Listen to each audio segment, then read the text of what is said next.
अस्सलाम वालेकुम व्यूअर्स, मैं हूं शाकिर सोलंकी। व्यूअर्स, केपीके में इलेक्शन कमीशन ऑफ पाकिस्तान और पेशावर हाई कोर्ट ने पीटीआई हुकूमत के बल्दियाती इंतखाबात से मुतल्लिक जो प्लान था उस पर पानी फेर दिया है। पेशावर हाई कोर्ट ने हुकूमत का जो प्लान था कि आधे इंतखाबात जमाती बुनियादों पर और आधे जो हैं गैर जमाती बुनियादों पर कराए जाएं, तो इसको पेशावर हाई कोर्ट ने मुस्तरद कर दिया है और हुक्म दिया है कि तमाम जो इंतखाबात हैं, विलेज काउंसिल के हों, तहसील काउंसिल के हों, वो सब के सब जो हैं जमाती बुनियादों पर कराए जाएं। गुज़श्ता रोज़ फिर इलेक्शन कमीशन में इस मामले पर इजलास हुआ। 4 रुकनी कमेटी वज़रा की वजारती कमेटी बनाई थी वज़ीर आला खैबर पख्तूनख्वा ने, और वो कमेटी जो है चीफ इलेक्शन कमिश्नर से आकर मिली है, इलेक्शन कमीशन में मीटिंग की है, अपने जो तहफ़्फ़ुज़ात, रिज़र्वेशन और मसले मसाइल वो इलेक्शन कमीशन के सामने रखे हैं। लेकिन इलेक्शन कमीशन ने भी इस पर बड़ा गौर व खोज करने के बाद पेशावर हाई कोर्ट के फैसले के तहत ही फैसला किया है कि विलेज काउंसिल के जो इंतखाबात जो गैर जमाती बुनियादों पर कराना चाह रही थी हुकूमत, वो अब जमाती बुनियादों पर कराने का इलेक्शन कमीशन ने फैसला बरकरार रखा है, उसकी तौसीक कर दी है पेशावर हाई कोर्ट के फैसले की, और सूबाई हुकूमत को इस हवाले से इंतज़ामात करने की भी हिदायत की है।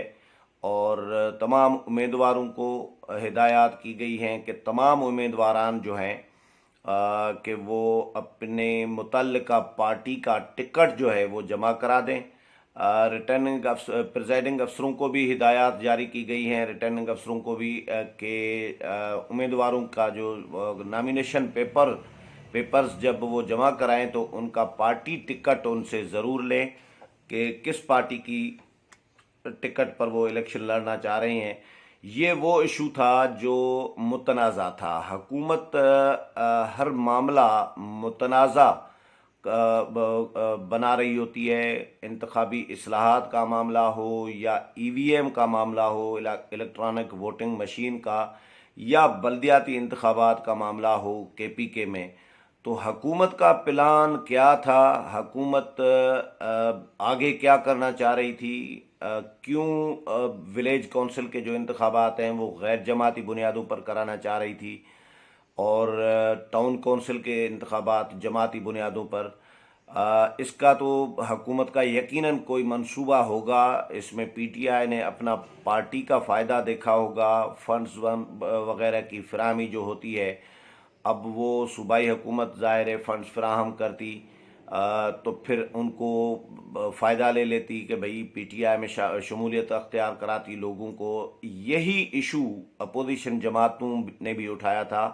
मौलाना फजल रहमान ने 27 अक्टूबर को एक प्रेस कॉन्फ्रेंस की थी मौलाना अताउर रहमान और मौलाना अब्दुल गफूर हैदरी के साथ, और उसमें अपोजिशन की तरफ से बाइकाट का अंदिया दिया था कि हम इसका बाइकाट करने पर मुशावरत कर रहे हैं। अपोजिशन की जो पीडीएम की तमाम जमातें हैं, नून लीग है, पख्तूनख्वा मिली अवामी पार्टी है, अख्तर मिंगल की पार्टी है, बाकी जमातें हैं, उनके साथ हमने मुशावरत की है और अभी भी कर रहे हैं। कानूनी माहिरीन के साथ भी मुशावरत कर रही हैं कि क्या किया जाना चाहिए, क्योंकि एक ही बल्दियाती निज़ाम है। ये लॉजिक और ये मंतक समझ में नहीं आ रही कि भाई बल्दियाती निज़ाम एक ही है और आप उसी एक बल्दियाती निज़ाम में जो इंतखाबात कराने जा रहे हैं वो आधा तीतर आधा बटेर वाला काम कर रहे हैं कि आधे इंतखाबात जो हैं टाउन काउंसिल के तो होंगे जमाती बुनियादों पर, और जो नीचे इंतखाबात होंगे विलेज काउंसिल के वो होंगे गैर जमाती बुनियादों पर। अब ये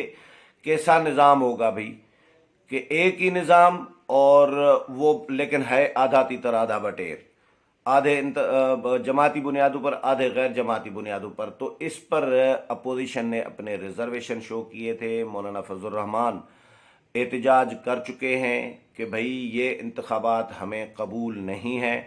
पहली बुनियादी चीज़ तो ये है कि अपोजिशन बल्दियाती इंतखाबात के हक़ में है ही नहीं। क्योंकि अपोजिशन ये कह रही है कि भैया हम मौलाना ये कह रहे हैं, और नून लीग के साथ भी ज़ाहिर है मौलाना ने मुशावरत की है, वो नवाज शरीफ भी ऑन बोर्ड है उनके साथ। वो ये कहते हैं कि भैया जब हम आम इंतखाबात चाहते हैं, क्योंकि बल्दियाती इंतखाबात में जाने का मतलब ये होगा कि आम इंतखाबात डिले करना, और दूसरी बात ये कि मौजूदा हुकूमतों को हम मानते नहीं हैं, इनको नाजायज़ हुकूमतें समझ रहे हैं, तो ये या धांधली की पैदावार हुकूमतें समझ रहे हैं, तो ये नाजायज़ और धांधली की पैदावार हुकूमतें किस तरह इंतखाबात शफाफ करा सकती हैं जो खुद धांधली की पैदावार हैं। वो बल्दियाती इंतखाबात कैसे शफाफ करा सकते हैं। तो हमें इन पर भरोसा नहीं है, ट्रस्ट नहीं है। हम इनकी निगरानी में बल्दियाती इंतखाबात हमें मंजूर नहीं है, हम मुस्तरद करते हैं।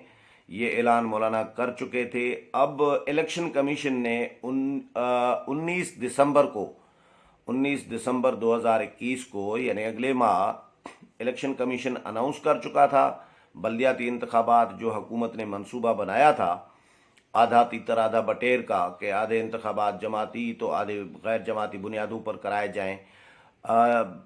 हुकूमत ने तो तैयारी कर ली, और उम्मीदवारों ने भी। हुकूमत, ज़ाहिर है सूबे में हुकूमत भी पीटीआई की है, और उन्होंने अपने उम्मीदवारों के हिसाब से तो वो पूरी तैयारी कर ली, लेकिन मामला हाई कोर्ट में चला गया, पेशावर हाई कोर्ट में, और पेशावर हाई कोर्ट ने ये फैसला दिया कि भाई सारे के सारे इंतखाबात जो हैं वो जमाती बुनियादों पर होने चाहिए। गैर जमातों पर इंतखाबात विलेज काउंसिल के जो हुकूमत कराना चाह रही थी वो नहीं होंगे।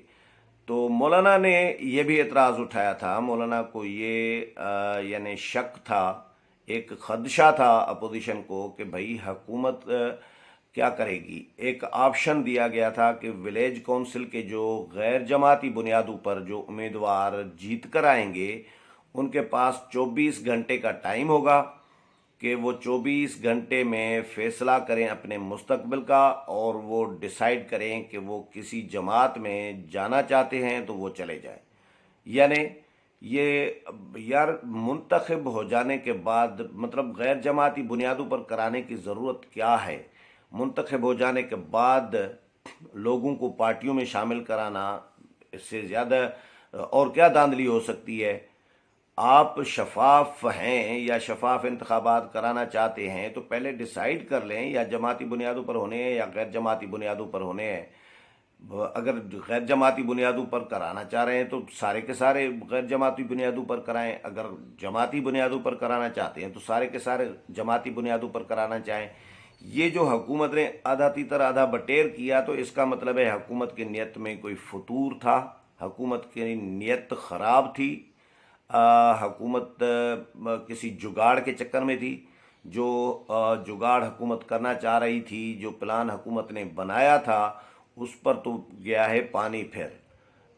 पेशावर हाई कोर्ट ने जो फैसला दिया उसके बाद इलेक्शन कमीशन में इजलास हुआ। गुज़श्ता रोज़ chief election commissioner Sikandar Sultan Raja की सरबराही में हुकूमत ने, सूबाई KPK की हुकूमत ने 4 वज़रा पर मुश्तमिल एक कमेटी बनाई थी। कामरान बंगुश वज़ीर इत्तलात, शौकत यूसुफजई, तैमूर खान झगड़ा और शहराम तरक्की, ये 4 वज़रा गुज़श्ता रोज़ इलेक्शन कमीशन पहुँचे हैं, पेश हुए हैं इलेक्शन कमीशन में, और चीफ इलेक्शन कमिश्नर से मुलाकात की है। इन्होंने अपना मुद्दा इलेक्शन कमीशन के सामने रखा। मुद्दा क्या था जी? हम बड़ी तैयारी सूबाई हुकूमत ने भी कर ली थी, उम्मीदवारों ने भी बड़ी तैयारी कर ली थी, हम तो मुकम्मल तौर पर तैयार हैं जी। अब जो है जो दोबारा ये जो फैसला आया है नया, इसके तहत अब हमें फिर से तैयारी करनी पड़ेगी। इंतखाबात ताख़ीर का शिकार होंगे। अब ये रिजर्वेशन है भाई, इंतखाबात ताख़ीर का शिकार होंगे। इतना अरसा ताख़ीर होती रही है, उस पर तो कभी इलेक्शन कमीशन में पेश नहीं हुए, उस पर तो कभी आपने सीरियसनेस दिखाई नहीं। अब आपको 4-8 दिन आगे पीछे होने से, फ़र्ज़ करें, उससे भी आपको मतलब बड़ा मसला पैदा हो रहा था। लेकिन बहरहाल इलेक्शन कमीशन ने उनकी बात सुनी, और इलेक्शन कमीशन ने जो पहले तारीख अनाउंस की हुई थी 19 दिसंबर की, वही तारीख बरकरार रखी کہ اسی تاریخ پر ہی انتخابات ہوں گے، اور اس میں یہ ہے کہ تھوڑا سا شیڈول جو ہے وہ آگے پیچھے کر دیا ہے الیکشن کمیشن نے، اور تاکہ امیدواروں کو فیسلیٹیٹ کرنے کے لیے کہ امیدوار جو ہیں وہ آسانی سے اپنا جو ٹکٹ ہے وہ بھی جمع کرا سکیں، اور جو نامینیشن پیپرز یا اسکروٹنی یا جو دیگر مراحل ہوتے ہیں، پروسیس ہوتا ہے ایک، وہ کمپلیٹ ہو سکے۔ تو اس میں ایک تو الیکشن کمیشن نے بھی حکم دے دیا کہ جماعتی بنیادوں پر خیبر پختونخوا میں بلدیاتی انتخابات کرائے جائیں، اور دوسرا یہ 17 اضلاع میں انتخابات ہونے جا رہے ہیں۔ انتخابات 19 دسمبر کو ہی ہوں گے، اور ہائی کورٹ کے فیصلے کے تحت اس پر عمل درآمد کے لیے کاغذات نامزدگی جمع کرانے کا وقت بڑھا دیا گیا ہے، اور اب یہ کاغذات نامزدگی جو ہیں امیدواران جو ہیں وہ 10 نومبر تک جمع کرا سکیں گے، اور امیدواروں کے کاغذات کی جو جانچ پڑتال ہے وہ 12 سے 14 نومبر تک ہوگی، اور کاغذات نامزدگی مسترد کیے جانے سے متعلق جو اپیلیں ہیں وہ 15 سے 17 نومبر تک دائر کی جا سکیں گی۔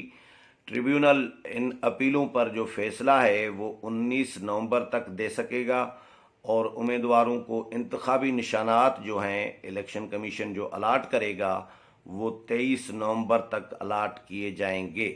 یہ شیڈول الیکشن کمیشن نے تھوڑا سا اس میں ترمیم کر دی ہے، تبدیل کر دیا ہے، امیدواروں کی سہولت کے لیے، سیاسی جماعتوں کی سہولت کے لیے، اور سیاسی جماعتوں کو بھی الیکشن کمیشن نے مشورہ دیا ہے، کہا ہے کہ وہ بھی ٹکٹیں جاری کریں اپنے امیدواروں کو۔ جس سیاسی جماعت نے اپنے امیدوار کھڑے کرنے ہیں وہ اپنی ٹکٹ جاری کریں، اور جو ٹکٹ جاری کرے گا وہ اپنا نام، اپنا پارٹی کا جو عہدہ ہے وہ اس پر ضرور لکھے گا۔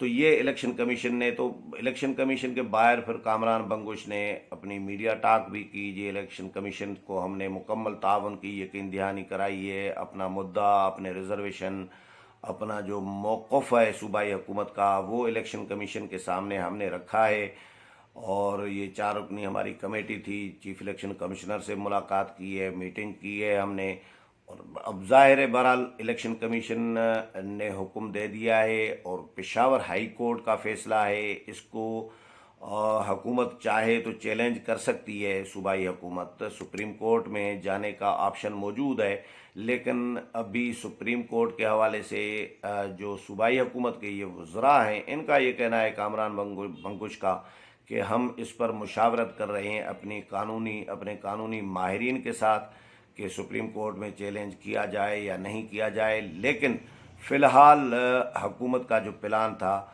وہ تو دفن ہو گیا ہے، اس پر تو پانی پھر گیا ہے۔ اب سارے کے سارے جو انتخابات ہیں، ولیج کونسل کے ہوں یا ٹاؤن کونسل کے ہوں، وہ غیر جماعتی بنیادوں پر نہیں بلکہ جماعتی بنیادوں پر ہوں گے، اور 19 دسمبر کو ہی انتخابات ہوں گے۔ جے یو آئی کا اور اپوزیشن جماعتوں کا اب پلان کیا ہوگا؟ پہلے تو جے یو آئی نے تو اس کے بائیکاٹ کی تجویز دی تھی، نون لیگ کو بھی، پی ڈی ایم کی جماعتوں کو بھی، مولانا کا بھی انٹریسٹ کوئی نہیں تھا ان انتخابات میں، اور مولانا اس لیے بھی مسترد کر رہے تھے کہ یہ خود دھاندلی کی پیداوار ہیں، تو ان کی نگرانی میں انتخابات کیسے شفاف ہو سکتے ہیں، ہم ان کو نہیں مانتے۔ تو اب جے یو آئی کیونکہ سارے کے سارے جماعتی بنیادوں پر انتخابات ہو رہے ہیں، تو اب جے یو آئی انتخابات میں حصہ لے گی یا نہیں، اس پر یقیناً اب جے یو آئی بھی مشاورت کرے گی، اپنا لائحہ عمل اب اناؤنس کرے گی۔ سپریم جو ہائی کورٹ کا فیصلہ ہے اس کا بھی جائزہ لیا جائے گا، اور الیکشن کمیشن کے جو احکامات ہیں اس کا بھی جائزہ لیا جائے گا۔ دیکھتے ہیں اپوزیشن جماعتوں کا اس پر کیا لائحہ عمل آتا ہے۔ اس حوالے سے مزید جو بھی اپڈیٹ آئے گی وہ بھی آپ کے ساتھ شیئر کروں گا، اور میرے پروگرام پسند آیا ہوگا، اگلے پروگرام میں پھر ملاقات ہوگی، تب تک اجازت چاہتا ہوں، اللہ حافظ۔